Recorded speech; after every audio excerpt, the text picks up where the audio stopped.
Hey Humanityville. I just completed my own personal release and revive session.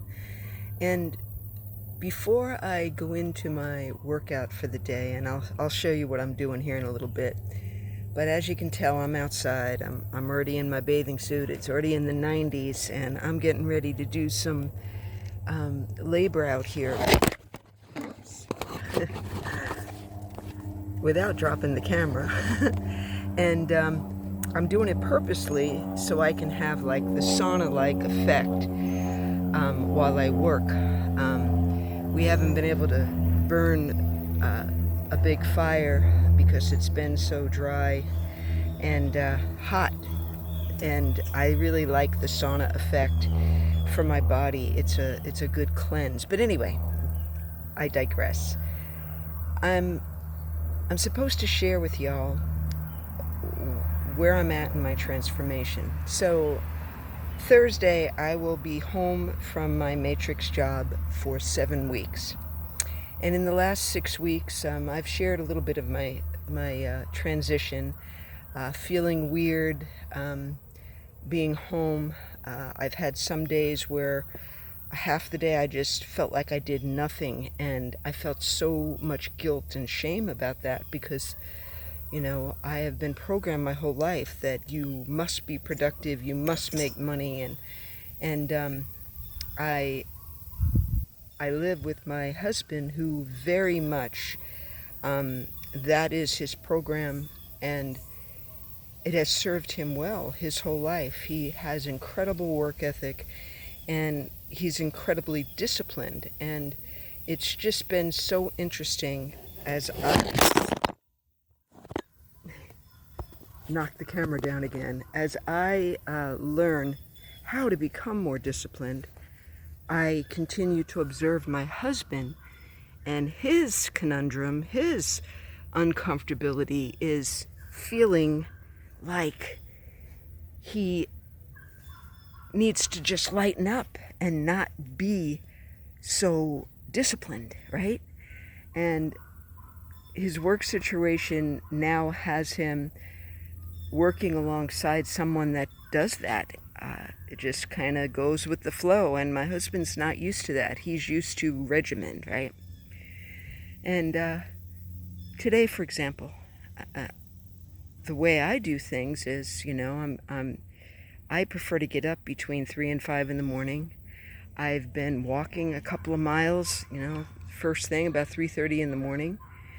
I come home and I do my moving meditation, and by then I'll either walk the dogs, or then it's I'm prepping to launch my husband, and it's that is even so different. Before I left, because we separated for 17 months about a year and a half ago, and I I had become so resentful of doing everything for him, and he also had to have a wake-up call, that I'm not his mom, that I'm his partner, and we are light years from that now. And I am so glad to be home and so glad to be working on, what we would consider our homestead, and being out in the yard and all of that. And this, I have been dreaming this in, imaging this in for many years.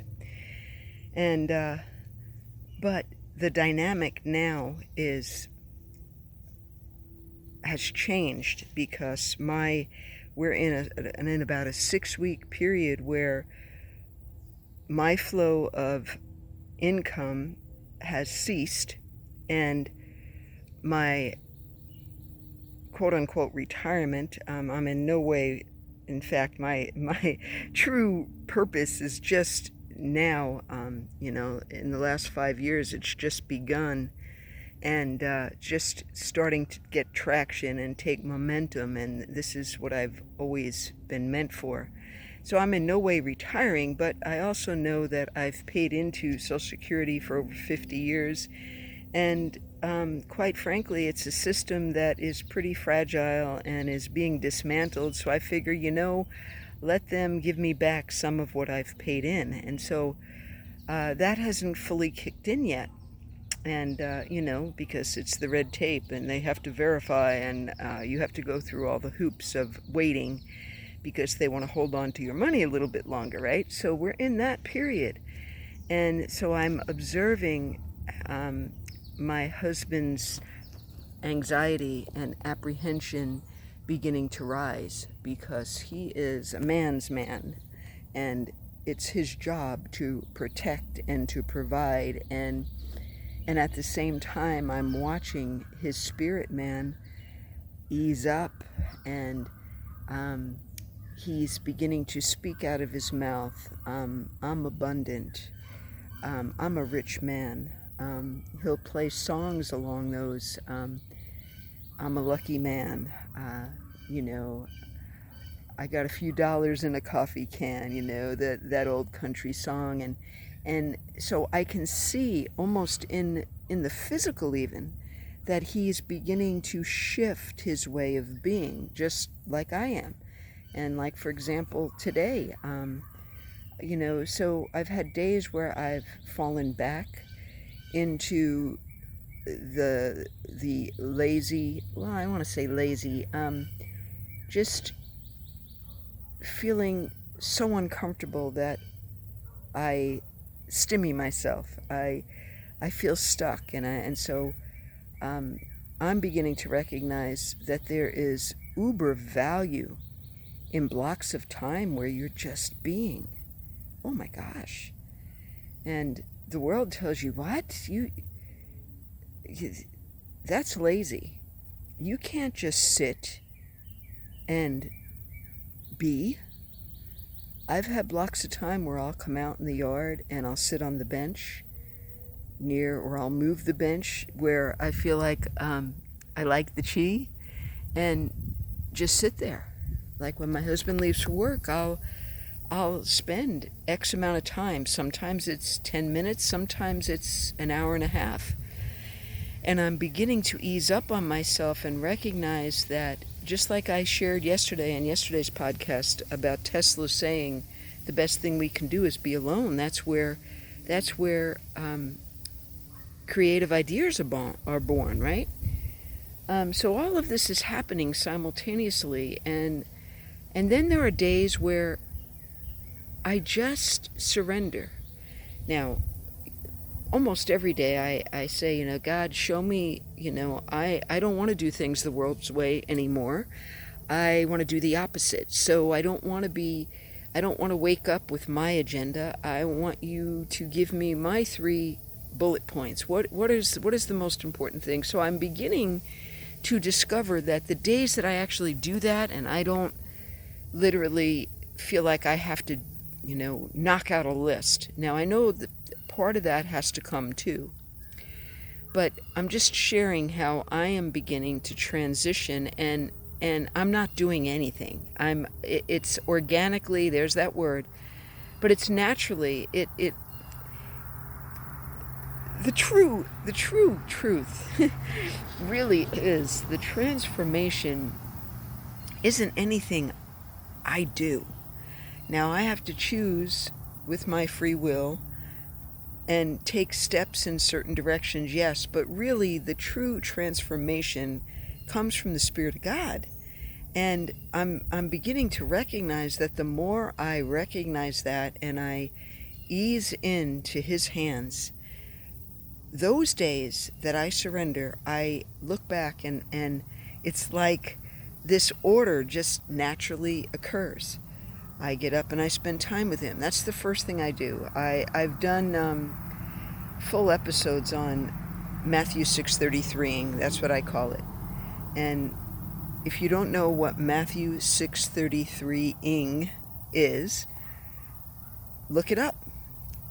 Look it up in several versions of the word and see what you get out of Matthew 6:33. But that's, I would have time with Him. I'd have time to meditate. I'd have time to read. I usually do all of that first thing in the morning.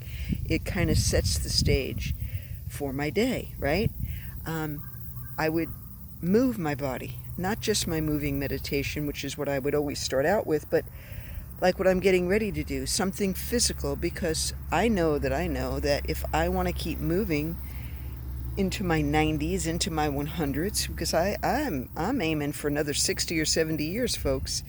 And that's what I'm going to achieve, because that's my mindset. I am no way, shape, or form ready to check out. I just began, And and then I'd notice that I would do a couple of things regarding my podcast, and I do a couple of things regarding my written material that I continue to evolve with, and I would do a couple of things out in the food forest, and then I would do some house chores, and I would cook, or I would do the adulting things, doing laundry or doing errands.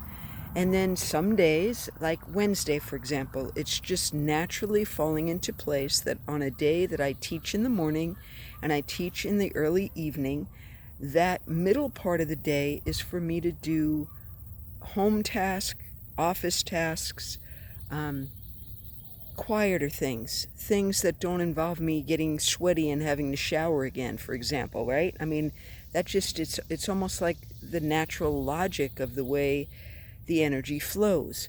And so I have this, and I've thought about this as I've been out here doing my practice this morning.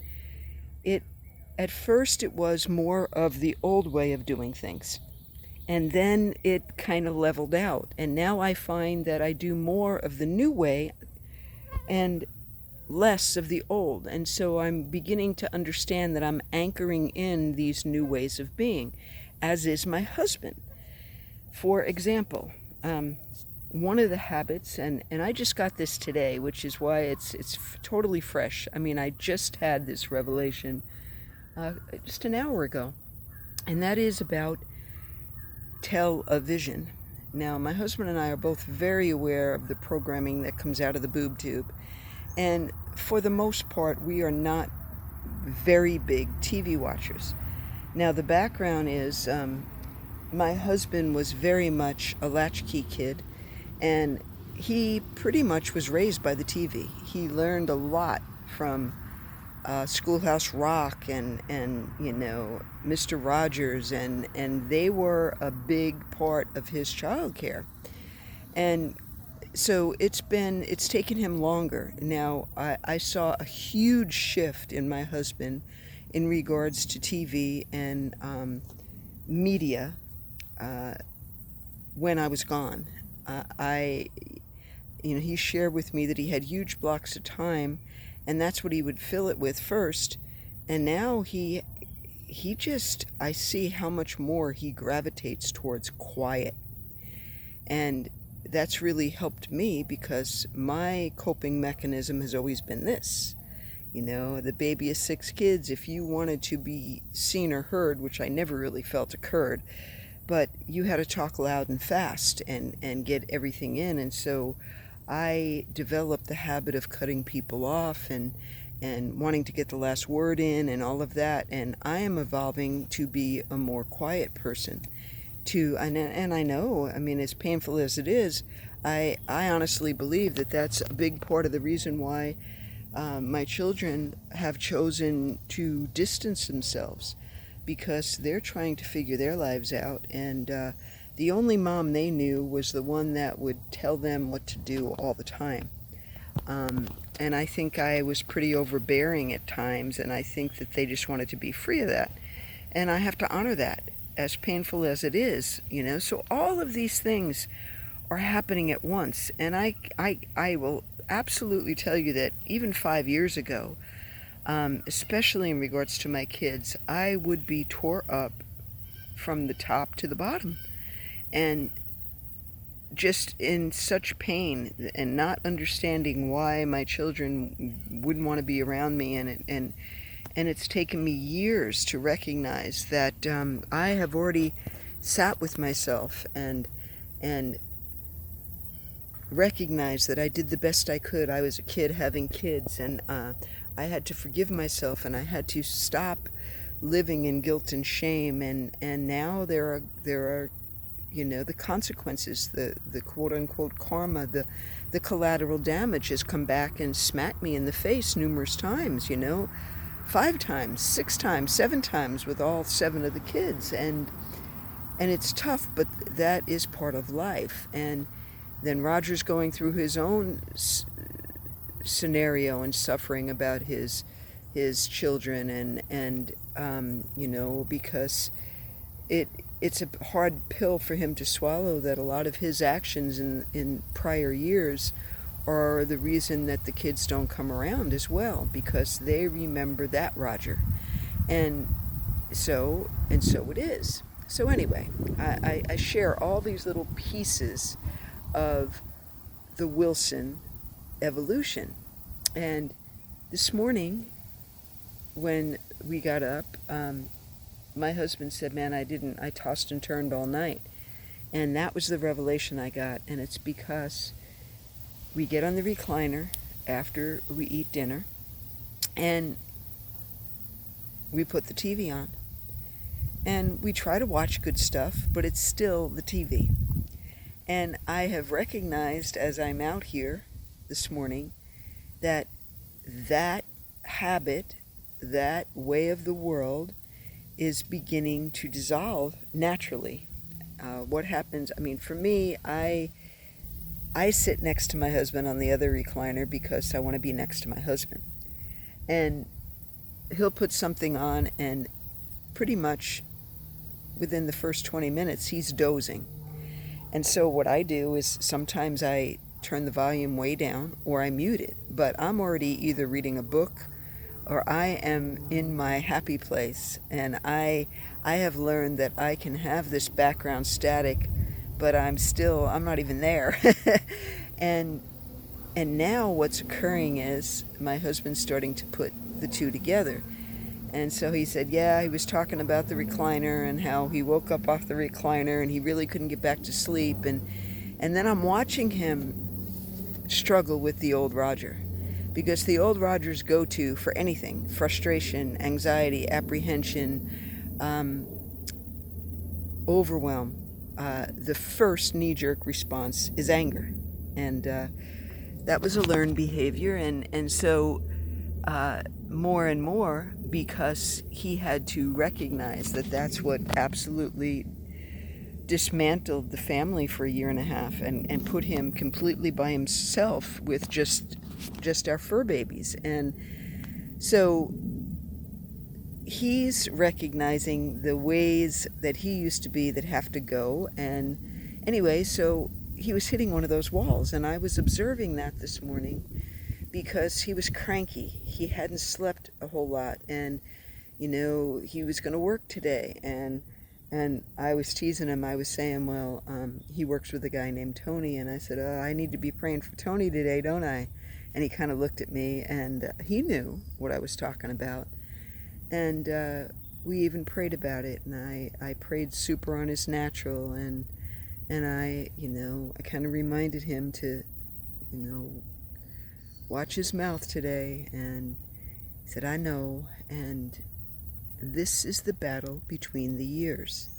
This is knowing that you're going into a cul-de-sac, into that loop-de-loop, into that former way of being that you don't want to be anymore, recognizing it, breathing your way through it.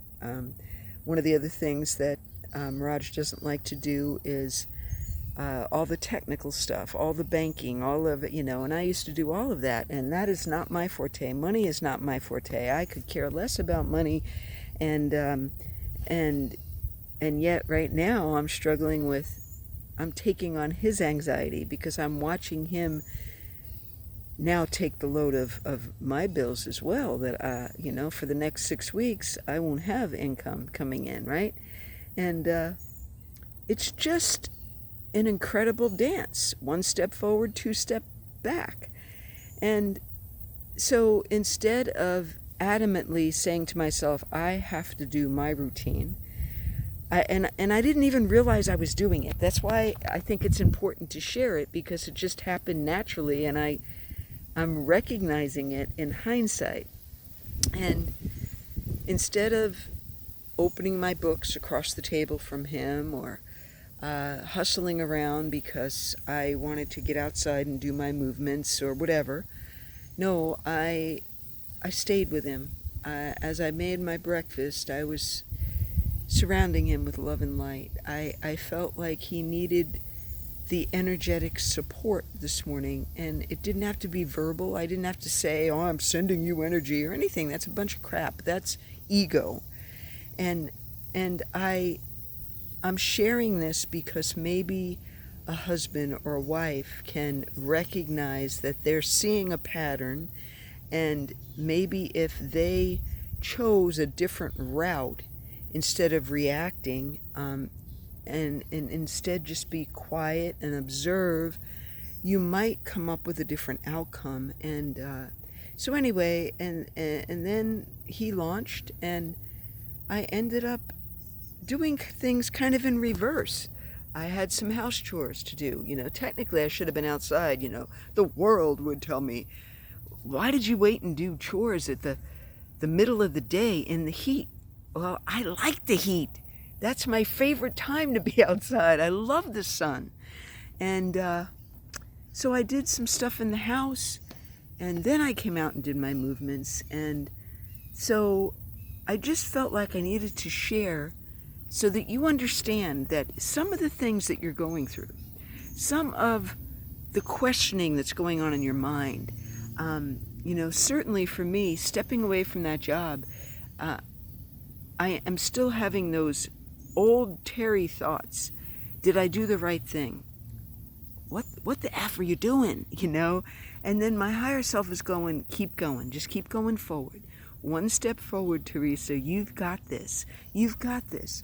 Roger's on the same page. We are dovetailing beautifully, and we're both growing like weeds. And sometimes you have to remind yourself of that when you feel like you have one step on one side, the old timeline, and you are like starting to get traction on the new timeline, and so you feel like your inner thigh muscles are being ripped. How about that for graphic? But that's how it feels sometimes. This new way of doing things, it's clumsy and it's awkward, and Lori Ladd would call it crunchy. And she's another great one. If you've ever followed Lori Ladd, and people told me for years, you shouldn't be listening to her. She's a channeler, and she does all this weird energy work. And I was fascinated, and I've told the story before of how I finally had to just literally stop watching her because I felt like she just wasn't getting it. It was the universe. It was, the Caladians. It was the Palladians. It was the cosmic galaxy. And I remember one day just shouting at the screen, Lori, it's God. And yet I can remember one of my children saying the same thing to me, Mom, it's not channelers, it's God. And it's always been. And yet you can learn so much from other people. And lo and behold, you can look at the evolution of a soul in Lori Ladd's videos, because that's how she was. She was very cosmic for a long time. And now all she can talk about is Jesus. So you cannot point your finger and condemn anyone because you really don't know where their journey is, which is why I shared today. So now, in closing, I want to show you what my goals are today and what I accomplished. Now, I showed in my last video that I was reclaiming a bed that hadn't been worked in 10 years. So let me turn the camera and show you in closing. So now here's the bed. Let me give you the angle so you can see. You can see my asparagus out over there, and if you remember, this was all not tilled, and I used my broad fork, and I finally, the broad fork is awesome. If you don't know about the broad fork, look it up. It's a very cool no-till way. And so I have 3 beds, and I'll let you know. I've got pumpkin on the end, and I've got some beets, and I honestly can't remember what else I put up in this one. This middle one is 3 different kinds of cabbage, And up here I have carrots, broccoli, and cauliflower. And I am getting absolutely bit up out here. And in between, you can see, is the wood chips. And the wood chips, you can almost can't tell the difference between the color of the dirt and the wood chips because they are so decomposed. So my goal, let me show you here. You can see this is all the nasty dirt that I had to lift out. So my goal today is sifting this dirt all around here, see? And now you can see that there's kind of a walkway. Here's our woods, and here's the bed, and there's this walkway where my husband used to mow. Well, I'm claiming this spot. And this walkway, which stays shaded most of the day, I'm going to cardboard, cover with wood chips, and I'm going to lay out some planter boxes so I can put my cilantro and some of my herbs that don't like the full sun. So then on this corner right here, and you can see I've got stuff staged, but right here on this corner I'm going to make a huliculture. What are you going to make that out of? Well, you can see all the debris and the roots and stuff, and it's already a pile about 2 feet tall.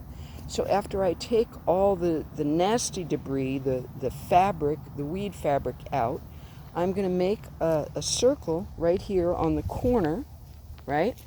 I'm going to make a circle here, and I'm going to also plant that out.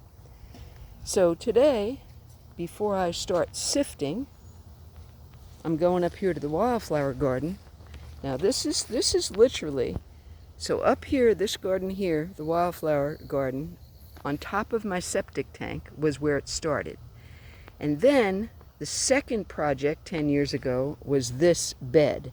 And this bed sat here for 10 years, didn't do anything with it, right? So now, today, here's my screen, and I'm going to show you how I use this screen. My husband made this screen for me. So you don't have to buy stuff all the time. You can use what you have. So I put this screen on top of this wagon. Let me see if you can see it. So here's the wagon.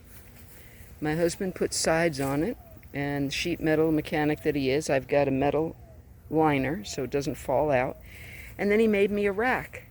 And I throw my debris on top of that and shake it back and forth, and then I get the good stuff at the bottom and I throw out what's on top.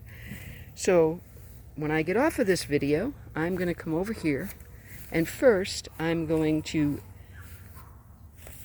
dismantle this garden. You can see I've got these huge weeds. Look at the size of this weed. This weed is probably 15 feet tall, and I will cut it down, cut it into pieces for the compost.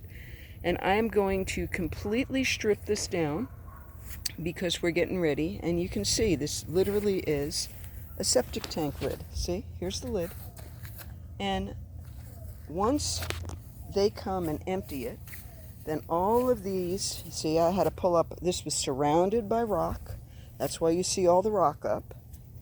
See, this whole area was rocked. It was so pretty. But it is time for them to come and move that lid.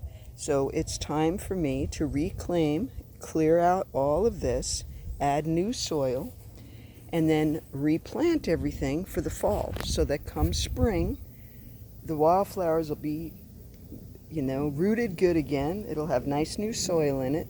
So this is the project for today. I'm going to clear this section, and I'm going to do it in the full sun because that's fun.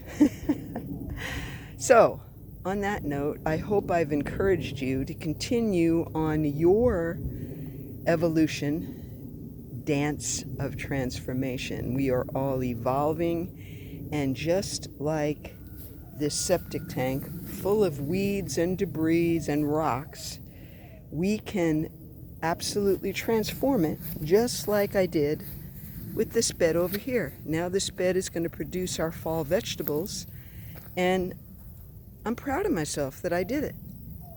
And I'm proud also of all of us that are continuing to dance our way to transformation.